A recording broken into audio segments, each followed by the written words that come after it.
Yes, good morning students. So today we are going to start our next topic of this chapter, and today I think we will finish our chapter. Okay. So chapter number 4, what books and burials tell us. So this is our lecture number 5. So let's start. Yes, we have already discussed about the introduction, one of the oldest book, and then how historians study the Rig Veda. Then we studied about the Vishwamitra and the rivers, and then we studied about the cattle, horses and chariots, then words to describe people, and next silent sentinels, the story of the megaliths. So we have already discussed about these topics. So next we studied about the finding out about the social differences. Okay, so यहाँ तक हम study कर चुके हैं सारी चीजें. तो आज जो है हम नेक्स्ट करेंगे और आई थिंक आज हम जो है इसे फिनिश कर लेंगे चैप्टर को. So the next topic is were some burial spots meant for certain families. So आज हम यहाँ पर क्या स्टडी करने वाले हैं? हम यहाँ पर स्टडी करेंगे कि क्या कुछ जो बरियल्स हैं वो एक स्पेशल फैमिलीज के लिए थी. मतलब कि उनको ऐसा लगा, मतलब हिस्टोरियंस जो थे या आर्कियोलॉजिस्ट थे जो उन्होंने ये बात कही, तो उनको कुछ तो मिला होगा जिसके बेस के ऊपर उन्होंने ये बात की कि were some burial spots made for certain families, कि कुछ स्पेशल कोई ऐसी फैमिलीज थी जिनके लिए ये बरियल्स, ये जो कब्रें थी वो बनी हुई थी. तो हम देखते हैं ऐसा उन्होंने किस लिए कहा. Sometimes megaliths contain more than one skeleton. ये मैं आपको कुछ पीछे बता चुकी हूँ इस बारे में कि कभी कभी क्या होता था, जो ये मेगालिथ्स थे, मेगालिथ्स में एक से ज्यादा स्केल्टन मिले हैं. एक से ज्यादा मेगालिथ्स के अंदर एक से ज्यादा स्केल्टन मिले हैं. जैसे मैंने आपको बताया भी था कि ऐसे कुछ कब्र थी वो हमारे हिस्टोरियंस को, हमारे आर्कियोलॉजिस्ट को मिली है, जहां पर उन्हें एक से ज्यादा जो क्या थे, एक से ज्यादा स्केल्टन उनको एक ही कब्र के अंदर मिले हैं. सो दीज इंडिकेट दैट, ये क्या इंडिकेट करता है? These indicate that people perhaps belonging to the same family. तो उनको मतलब ये किस चीज को इंडिकेट करते हैं, या उनको ये ऐसा लगा कि शायद ये जो ये स्केल्टन मिले हैं एक से ज्यादा, ये शायद एक ही फैमिली से, सेम फैमिली से बिलोंग करते होंगे. And were buried in the same place through not at the same time. हाँ, एक चीज और वो कह रहे हैं कि उन्होंने ये तो माना कि शायद ये एक ही फैमिली के लोगों के हैं, लेकिन उन्होंने ये भी कहा कि क्योंकि एक ही प्लेस के ऊपर मतलब कि एक ही प्लेस के ऊपर मिले हैं, लेकिन not at the same time. लेकिन उन्होंने जब इसके ऊपर इसके जांच पड़ताल की तो उन्हें ये पता चला उन स्केलेटन से कि ये सेम टाइम के ऊपर इन्हें नहीं दफनाया गया था, सेम टाइम पर नहीं था, not at the same time. So the bodies of these who died later were brought into the grave through the porthole. तो अब वो कहते हैं कि यहाँ पर उनको सेम टाइम पर तो उनको दफनाया नहीं गया था, बाद में मरने वाले जो लोग होते थे उनको पोर्ट होल के रास्ते इन बरियल्स में, इन कब्रों में लाकर दफनाया जाता था. हमने देखिए स्टूडेंट्स, मैंने आपको पीछे पिक्चर में दिखाया भी था, ये देखिए मैं आपको आज भी दिखा देती हूँ. मान लो जो स्टूडेंट्स कल नहीं हो लेक्चर में, तो उन्हें ये चीज दिख जाए. जैसे हमने ये एक हमारे पास बरियल साइट थी जहाँ पर हमारे पास एक बरियल है, ये देखिए यहाँ पर ये चीज देखिए, ये होल बना हुआ है. ठीक है, ये तो पूरी कब्र है जिसके अंदर लोगों को दफनाया जाता था. इसके साथ साथ यहाँ साइड में एक होल बनाया गया है, इसे ये है पोर्ट होल.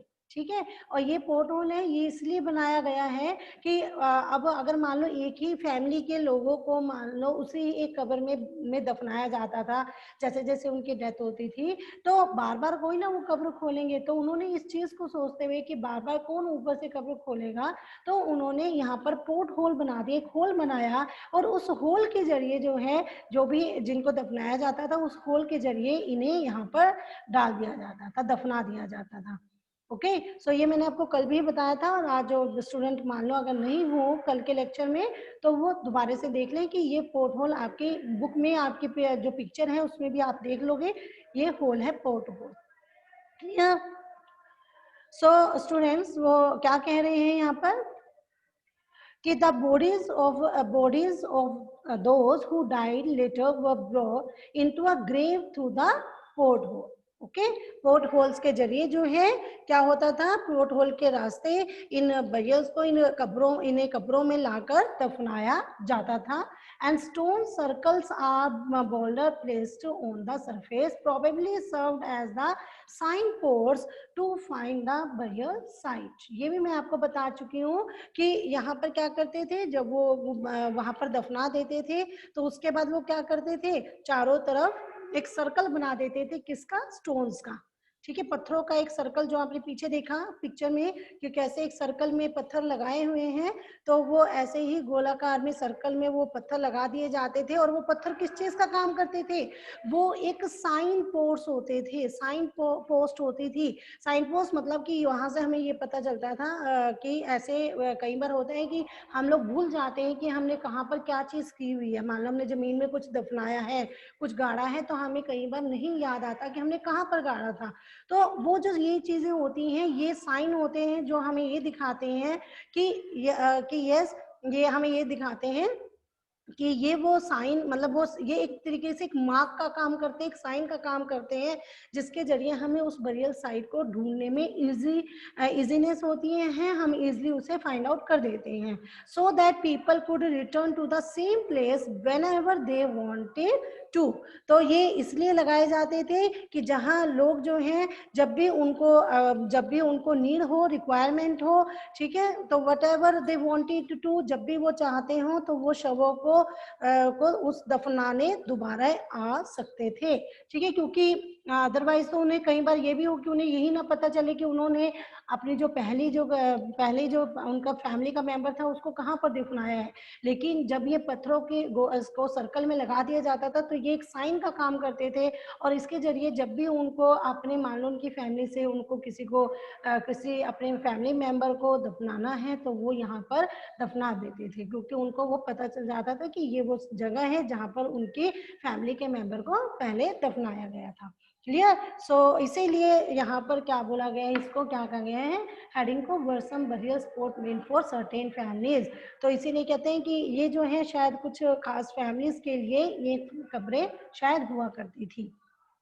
सो यहाँ पर नेक्स्ट वो क्या कह रहे हैं यहाँ पर, अ स्पेशल बरियल एट इनाम गांव। अब हम यहाँ देखिए, अब हम यहाँ एक इनाम गांव है उस पर एक स्पेशल बरियल के बारे में स्टडी करेंगे। ये देखिए इस मैप के अंदर मैंने अपने मैप, ये आपके पास पेज नंबर 13 के ऊपर, बुक में पेज नंबर 13 पर, चैप्टर आई थिंक आपका सेकेंड चैप्टर है, उसमें पेज नंबर 13 पर ये मैप आपको दिया हुआ है। इसके अंदर ये देखिए, ये इनाम गांव यहाँ पर है। ओके, तो ये इनाम गांव है। तो यहाँ पर एक स्पेशल बरियल के बारे में वो स्टडी कर रहे हैं। सो ये क्या है, it is a site on the river गोर, अ ट्रिब्यूटरी ऑफ भीमा। अब बच्चे क्या है कि यहाँ पर जैसे देखिए ये कृष्णा रिवर है, ये देखिए ये कृष्णा रिवर है।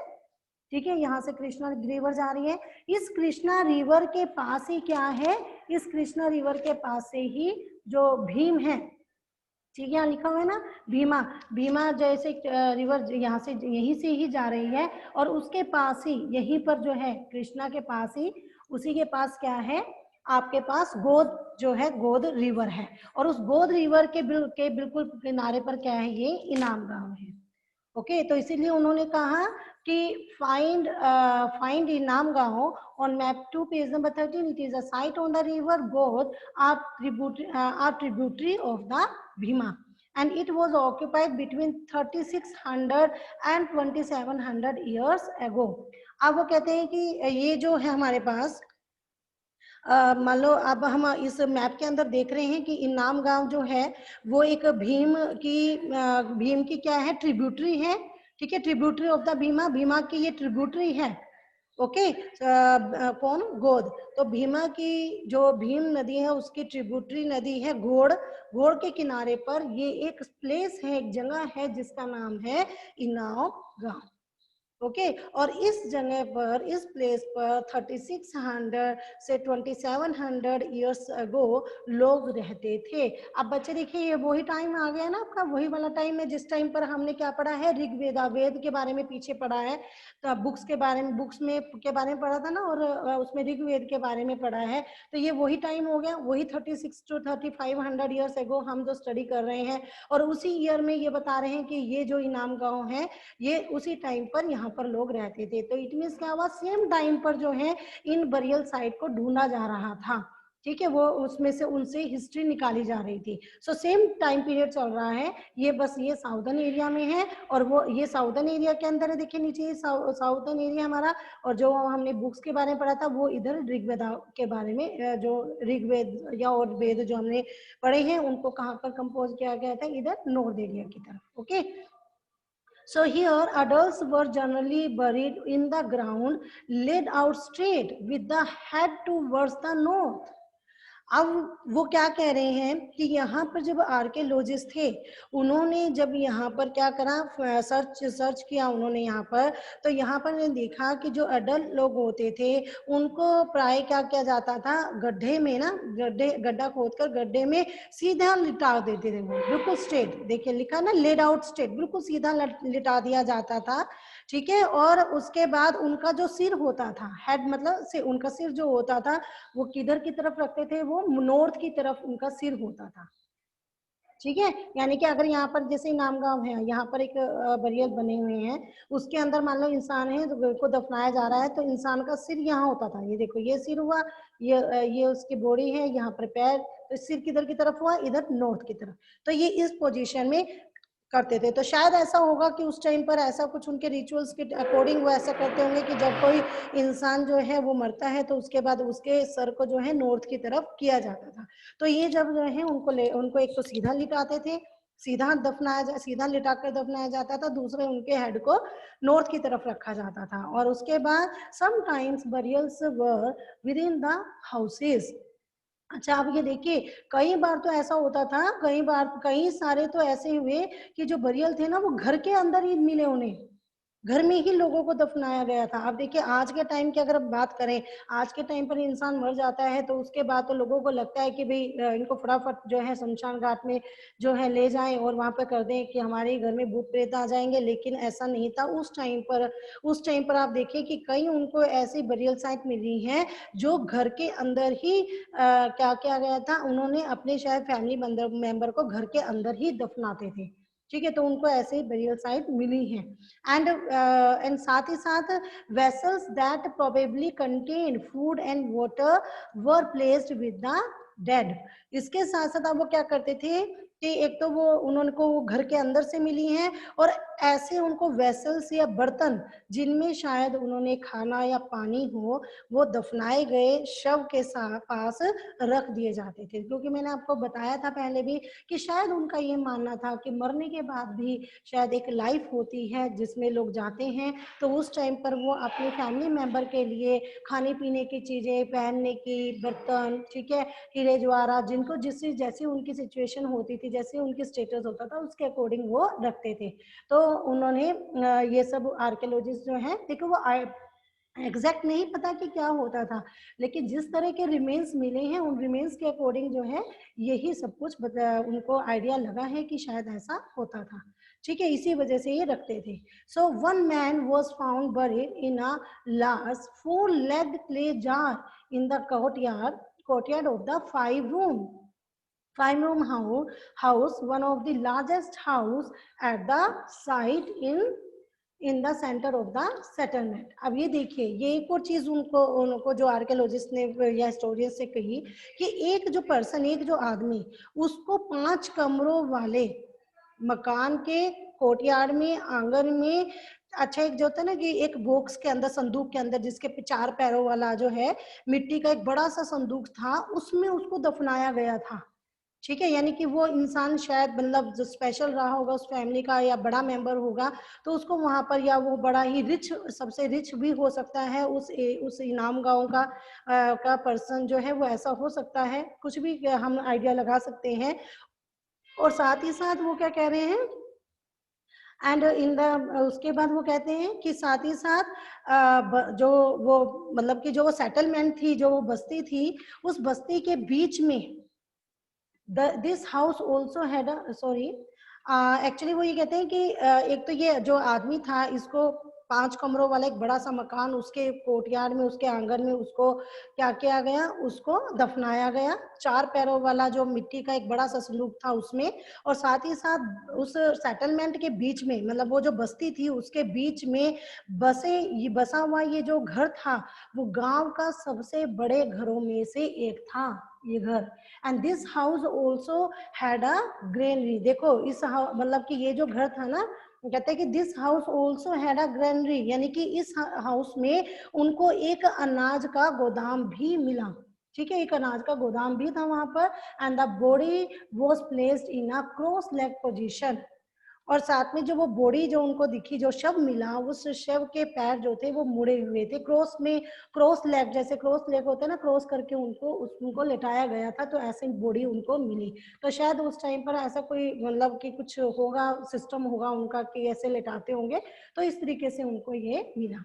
ओके, सो स्टूडेंट, एक्चुअली जो ये बीच वाला ये पोर्शन है, इसमें ऐसा कुछ खास नहीं है। वर्स कैल्टर स्टडी टेल अस कि जो हम लोग क्या बताते हैं जब हमें ये स्केलेटन जो है उनकी स्टडी करते हैं, जो स्टडी जो है ना, ये जो स्केलेटन की करते हैं, वो क्या बताते हैं। तो बस मैं आपको ऐसे ही बता देती हूँ कि इसमें कुछ ज़्यादा नहीं लिखा हुआ है। इसमें ये चीज़ें बताई गई हैं कि जैसे अगर मान लो आपके पास क्या है, स्मॉल साइज के बेस के ऊपर ये अंदाज़ा लगा सकते थे कि जो वो स्केलेटन होता था, मतलब उसको बड़ी आसानी से पहचाना जा सकता था कि वो किसी बच्चे का, किसी चाइल्ड का स्केलेटन होगा। ठीक है। हाँ, वहाँ जो छोटा जो स्मॉल साइज वाले जो स्केलेटन होते थे, उसमें ये पता लगाना मुश्किल हो जाता था कि वो किसी गर्ल का है या बॉय का है। तो ये पहचानना जो है वो थोड़ा मुश्किल, मतलब उसमें फर्क नहीं कर पाते थे हम लोग, जब किसी चाइल्ड का जो स्केलेटन मिला कि वो किसी लड़की का है या लड़के का है। ठीक है। अब अगर हम बात करते हैं, यहाँ पर वो कहते हैं अगर हम बात करते हैं मेन और वुमेन की, तो उनका कैसे पता चलता था। तो उनके स्केलेटन को कि वो एक तरीका ये था कि उनको उनके जो स्केलेटन के पास मान लो अगर ज्वेलरी वगैरह जो है, साथ में गहने दफनाए गए हैं, तो ये अंदाजा लगाया गया कि शायद ये किसी लेडी का होगा। लेकिन उस टाइम पर क्या होता था, उस टाइम पर जो जेंट्स होते थे, जो मैन होते थे, वो भी इस तरह के ऑर्नामेंट्स, ज्वेलरी वगैरह पहना करते थे।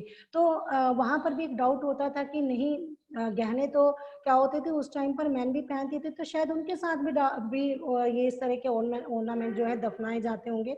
तो मेन जो होता था उनका, शायद जो जो उनके बॉडी पार्ट होते थे, उन बॉडी को देखते हुए ये अंदाजा लगाया जाता था कि वो मैन का है या विमेन का है। ओके।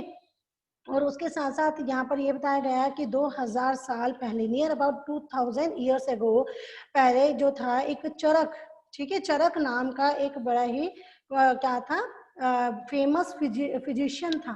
ठीक है, फेमस फिजिशियन था, किस नेम का, चरक नेम का, who wrote a book on medicine known as the Charak Samhita, जिसने की एक बुक लिखी थी। ठीक है, बुक लिखी थी किसके ऊपर, मेडिसिन के ऊपर, जिसको कि किस नाम से जाना जाता है, चरक संहिता।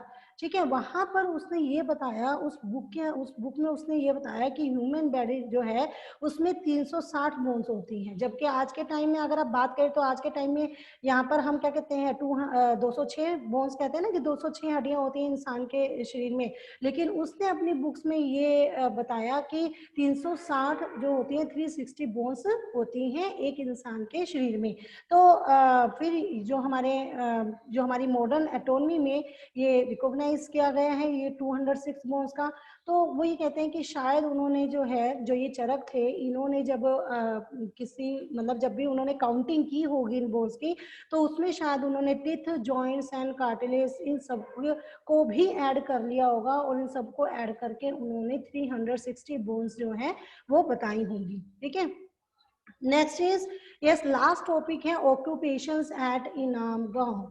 सो इनाम गांव के लोगों के का ऑक्यूपेशन होता है बच्चे, ऑक्यूपेशन होता है काम धंधे, मतलब कि ऑक्यूपेशन होता है व्यापार की कौन कौन सा काम, बिजनेस, क्या काम करते थे उस टाइम पर लोग, ठीक है, वो ऑक्यूपेशंस होते हैं। सो ऑक्यूपेशंस एट इनाम गांव यानी इनाम गांव के लोगों के क्या व्यवसाय होता था, क्या वो काम करते थे, ये सब। So archaeologists have found seeds of wheat, barley, rice, pulses, millets, peas and sesame. अब क्या था कि ये एक अंदाजा लगाया आर्कियोलॉजिस्ट ने कि वो ये कहते हैं कि भाई जो उस टाइम के लोग होते थे वो फार्मर्स होते थे, फार्मर्स भी होते थे, हर्डर्स भी होते थे, ठीक है, हंटर्स भी होते थे।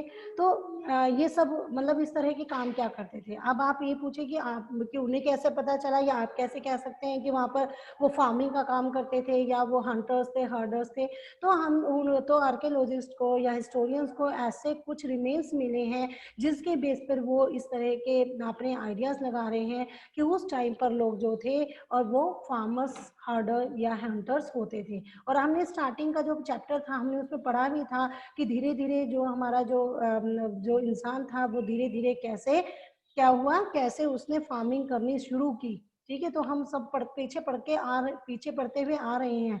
सो आर्कियोलॉजिस्ट हैव फाउंड, देखिए अब अगर हम बात करें कि हमने कहा कि वो फार्मिंग का काम करते थे तो वो किस लिए उन्होंने अंदाजा लगाया, क्योंकि archaeologists have found seeds of wheat, barley, rice, pulses, millets, peas and sesame. तो यहाँ पर इनाम गांव में जो आर्कियोलॉजिस्ट थे उनको व्हीट के, गेहूं के, जौ, चावल, दालें, बाजरा, मटर और तिल, इन सब के उनको बीज मिले हैं, जिससे वो ये अंदाजा लगाते हैं, जिससे वो ये कहते हैं कि वो फार्मिंग का काम उस टाइम करते होंगे। क्योंकि ये सब ऐसे तो नहीं होगा कि इनकी बारिश होती होगी ये ऊपर से टपकती होंगे। सबको पता है कि ये जो है कहाँ से निकाले जाते हैं, जमीन से क्रॉप किए जाते हैं, लैंड से, तो वो क्या होती है, फार्मिंग। सो इसीलिए ये अंदाजा लगाया गया कि जो है उस टाइम पर फार्मिंग करते थे लोग। उसके बाद bones of number of animals. अब बोन्स की बात करें तो अभी हमने पीछे स्केलेटन पढ़े हैं, वो भी तो बोन्स हैं, लेकिन नहीं, यहाँ बोन्स जो बात कर रहे हैं वो कर रहे हैं एनिमल्स की। वो कह रहे हैं कि उनको बहुत सारे एनिमल्स की हड्डियां भी मिली हैं, मैनी बियरिंग कट मार्क्स, और कई सारे एनिमल्स तो ऐसे हैं जिनके ऊपर कट का निशान है, ठीक है। कट का निशान जैसे कि ये कह सकते हैं आपकी कट का निशान है, तो किस तरह का कट हो सकता है कि जो शिकार, मान लो वो हंटिंग करने जाते थे, उनको तीर का यूज करते थे, ठीक है, तो उनको कट लग जाता होगा। और कई जगह जैसे मान लो वो खाते होंगे, उनको फूड के रूप में उनको खाते भी होंगे, तो उसमें भी जब वो उनको बाइट करते हैं तो वहां पर भी कट के निशान, इस तरह के कट के निशान भी उनको मिले हैं खाने के। तो वो आई थिंक वो या तो मतलब एक तो हंटिंग करते थे, साथ ही साथ वो उनको एज अ फूड जो है उनका जो मांस है वो भी खाते थे।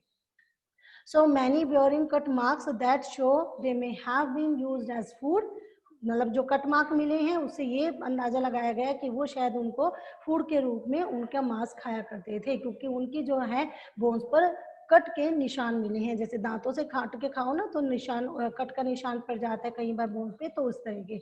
And have also been found. So these include, इसमें कौन कौन से एनिमल्स आए, cattles, buffaloes, goat, sheep, dog, horse, ass, pig, sambar. Sambar में ये भी एक तरह के हिरन की ही एक वो होती है। आप देखिए पिक्चर देखें, अगर गूगल पे इनको करें तो आपको सारे पिक्चर्स दिख जाएंगी।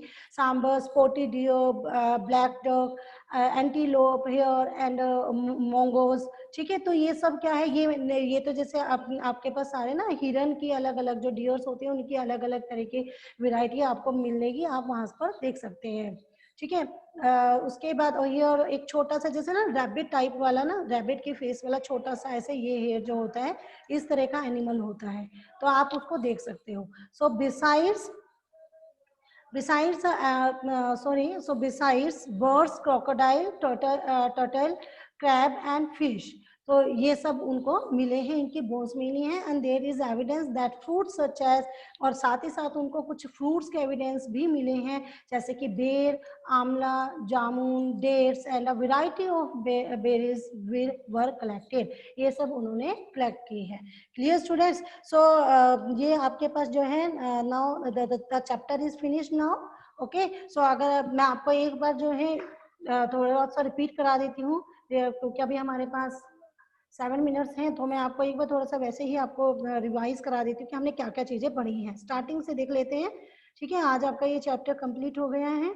देखिए हमने जो स्टडी किया था, हमने स्टार्टिंग की थी, यहाँ से स्टडी की थी, but books and burial tell us, तो हमने उसके अंदर ये स्टडी किया था। मैरी की पहले हमने देखा कि वो लाइब्रेरी में जाती है, लेके जाते हैं बच्चे, बच्चों को टीचर लेके जाती है और वहाँ पर वो बुक्स को देखती है, एक एक कबर्ड देखती है कॉर्नर में, तो टीचर उसे बताती है कि जो है हमारे पास इसमें सारी रिलीजन बुक हैं, और इसमें से रिलीजन्स बुक के साथ साथ यहाँ पर वेदा का भी एक सेट है। तो उसके बाद हमने यहाँ पर जो one of the oldest book in the world जो है ऋग्वेद, जो सबसे पुरानी वेद है, उसके बाद जो दूसरे वेद थे, सामवेद, यजुर्वेद, अथर्ववेद, वो सब आए थे, तो हमने वो स्टडी किया। ऋग्वेद के बारे में स्टडी किया, तो 3500 ईयर्स एगो जो है जिसको कंपोज किया गया था, तो उसके में हमने काफी कुछ स्टडी किया उसके अंदर, और हमने देखा कि उसमें काफी हिंट्स जो है इनके अंदर लिखी जाती थी, ठीक है। उसके बाद हमने यहाँ पर देखा कि जो हिस्टोरियंस थे वो कैसे ऋग्वेदा की जो स्टडी है उन्होंने कैसे की, हिस्टोरियंस थे, ठीक है। तो वो हमने देखा कि कैसे उन्होंने स्टडी किया इन इस ऋग्वेदा को, ओके। देन हमने क्या स्टडी किया, हमने ये बताया था कि जो ये हमारे जो ये वेद हैं, इस वेद में क्या होते थे, डायलॉग्स लिखे जाते थे, डायलॉग के फॉर्म में बहुत कुछ होता था, जिसमें हमने एक डायलॉग पढ़े थे, विश्वामित्र एंड द रिवर, और वहां पर हमने देखा कि इन डायलॉग के जरिए हमें ये समझ में आया कि उस टाइम पर जो है एनिमल्स, जो कुछ एनिमल्स थे उनको बहुत ज़्यादा वैल्यूएबल समझा जाता था, उनकी वैल्यू समझी जाती थी, वो स्टडी किया हमने यहाँ पर, ठीक है। और साथ ही साथ हमने उन्होंने अपनी अपनी जो डायलॉग है उनके जरिए हमें ये भी पता चला कि जो रिवर्स, हमने एक पेनिनियर रिवर के बारे में स्टडी किया कि अगर वो एक बात कर रहे हैं तो ये पेनिनियर रिवर की स्टडी हो रही है यहाँ पर, ओके। देन यहाँ पर हमने नेक्स्ट जो स्टडी किया कि कैटल, हॉर्सेज एंड चैरियट्स के बारे में, कि जो मैंने अभी बताया कि उस टाइम पर जो एनिमल्स थे उनको काफ़ी इम्पोर्टेंस दी जाती थी, तो उनके बारे में पीछे डायलॉग्स में भी आया था, और हमने देखा कि किस तरीके से इन कैटल्स को, हॉर्सेस को, या ये जो चैरियट्स थे इनकी कैसे वैल्यू थी, कैसे जो वॉर होते थे, वॉर के अंदर युद्ध जब लड़ने जाया जाता था तो इनको क्या जीत कर लाया जाता था, और क्यों लेके जाते थे, क्योंकि उनको क्रॉपिंग करनी होती थी, कैटल्स का यूज करते थे, मिल्क वगैरह सेक्रीफाइस करने होते थे यज्ञ के अंदर, तो उसके लिए उनको दूध, घी, मक्खन, ये सब चीजें चाहिए होती थी, तो वो इस तरह के एनिमल्स को भी क्या करते थे, कैप्चर्स करते थे, ठीक है। सो हमने साथ में देखा वर्ड्स टू डिस्क्राइब पीपल, कि जो ये वर्ड्स हैं ऋग्वेदा में वो लोगों को कैसे डिस्क्राइब करते हैं, जिसमें हमने 2 वर्ड्स स्टडी किए, एक तो हमने करा है प्रिस्ट, यानी जिनको ब्राह्मण भी कहा जाता था, और दूसरे थे राजा। राजा के बारे में हमने स्टडी किया, राजा उस टाइम पर जो वो उस वाले राजा की बात नहीं करते हैं जो हमारे माइंड में है, वहां पर राजा जो होते थे, राजा और प्रिस्ट दोनों की एक जैसी कैटेगरी होती थी, उनके पास कोई कैपिटल नहीं होती थी, कुछ नहीं होता था, वो एक जैसे होते थे, ठीक है। नेक्स्ट हमने जो स्टडी किया, फिर हमने देखा कि जो ये राजा होते थे, ये जब युद्ध लड़ते थे तो ये स्लेव वगैरह जो है लोगों को जीत कर आते थे, एक राजा होता था और एक दास होते थे, दस्यु होते थे, जिनको सेक्रीफाइस करने का कोई भी राइट नहीं था, ठीक है। और जैसा ये राजा चाहते थे, जैसे ये लोग कैप्चर करके लाते थे वॉर के जरिए, इनको जो ये चाहते थे वो इन स्लेव्स को करना पड़ता था, दासों को करना पड़ता था। उसके बाद नेक्स्ट हमने जो स्टडी किया वो किया silent sentinels, the story of the megaliths. अब हमने जो हमारी इस बुक का सेकंड पोर्शन था, कौन सा, बरियल साइट्स, सो उनके बारे में हमने यहाँ से सेकंड जो सेगमेंट है हमारी स्टार्ट हो गई थी। वो फर्स्ट जो बुक्स के बारे में था वो हमारा ऊपर वाले पोर्शन में खत्म हो गया है। नेक्स्ट हमने स्टडी किया था जो बरियल्स के बारे में था, जहाँ हमने देखा कि किस तरीके से हमें वहाँ पे आर्कियोलॉजिस्ट को कई बरियल साइट्स जो हैं वो मिली हैं उनको, ठीक है, बरियल साइट्स मिली हैं जिसमें उन्होंने कई पत्थर, जो मेगालिथ्स क्या होते हैं, बड़े बड़े पत्थर, ठीक है, बड़े पत्थर उनको उस साइट पर मिलते थे, और वहाँ कैसे जो है लोगों को जो स्केल्टन मिलता था उस स्केल्टन के जरिए आर्कियोलॉजिस्ट ने कैसे हमें हिस्ट्री बताई, कैसे उनके बारे में बताया कि वो किस तरह के लोग होते थे, क्या पहनते थे, क्या खाते थे, कैसे, ठीक है। तो इस तरीके की हमने स्टडी की है। तो और उसके बाद हमने एक और चीज देखी थी कि वहाँ पर सोशल डिफरेंसेस भी पाए जाते थे, वो भी उनको बरियल साइट्स की स्टडी से ही पता चला कि उस टाइम पर भी सोशल डिफरेंसेस होते थे। जो कई उनको साइट ऐसी मिली थी जिसके अंदर क्या होते थे, कई साइट्स ऐसी मिली जिसमें हीरे, मतलब सोना चांदी वगैरह सब बहुत सी चीजें दफनाई गई थी कब्र के साथ। लेकिन कुछ कब्रें ऐसी मिली जिसके अंदर बहुत मिट्टी के बर्तन वगैरह कुछ थोड़े बहुत जो है वो दफनाए हुए थे, तो उससे शायद उनको उनको जो है ये उनको ये समझ में आया आर्कियोलॉजिस्ट को कि उस टाइम पर भी सोशल डिफरेंसेस होते थे, यानी कुछ अमीर और कुछ गरीब लोग भी होते थे। वो अपने अकॉर्डिंग जो है अपनी फैमिली मेंबर के साथ चीज़ें दफनाया करते थे, क्योंकि वो ये सब ये सोचते थे कि मरने के बाद भी एक लाइफ होती है जिसके अंदर उनके जो फैमिली मेंबर हैं उनको वो चीज़ों की जरूरत होगी, तो वो उनके साथ ये सोच के साथ उनके साथ चीज़ों को दफनाया करते थे। नेक्स्ट हमने जो स्टडी किया है आज, वो हमने देखा कि कुछ स्पेशल मतलब हमने बरियल साइट्स देखी जिसमें कुछ फैमिलीज जो होती हैं, सेम फैमिली के जो मेंबर्स होते हैं उनको एक ही जो कब्र है उसमें उनको दफनाया जाता था वन बाय, मतलब, और उनके साथ साथ हमने देखा कि वो वहाँ पर एक क्या होते थे, पोर्ट होल होते थे। इन पोर्ट होल के जरिए उनको क्या करते थे, जैसे जैसे उस फैमिली के अंदर लोगों की डेथ होती थी उनको उस पोर्ट होल के जरिए वहां पर दफना दिया जाता था। देन हमने ये स्टडी किया इनाम गांव, एक स्पेशल एक केस स्टडी की जिसमें इनाम गांव में देखा एक स्पेशल बरियल था जिसमें एक इंसान जो था उसको मतलब उसके बारे में वो वाली हमने देखी कि कैसे उस इंसान के साथ जो है काफी सारी चीजें थी दफनाई गई थी। वो एक बड़ा पांच पांच मतलब 5 रूम्स का का 5 रूम्स के एक बड़ा सा घर था जिसमें बीच में एक कोर्टयार्ड था जिसके अंदर उसको दफनाया गया था। और वो उस गांव का, उस सेटलमेंट का सबसे मतलब जो बड़े बड़े घर हैं उनमें से एक घर था। और उसके साथ वहां पर एक उसी घर में एक अनाज मतलब कि एक अनाज को स्टोर करने वाला भी एक रूम पाया गया। ओके, और ये हमने स्टडी किया। देन लास्ट जो हमने स्टडी किया वो देखा कि इनाम गांव में क्या क्या लोग जो हैं उनका ऑक्यूपेशन क्या होता था, वो क्या व्यवसाय करते थे। वो हमने देखा कि वो फार्मर्स होते थे, हंटर्स होते थे, हर्डर्स होते थे।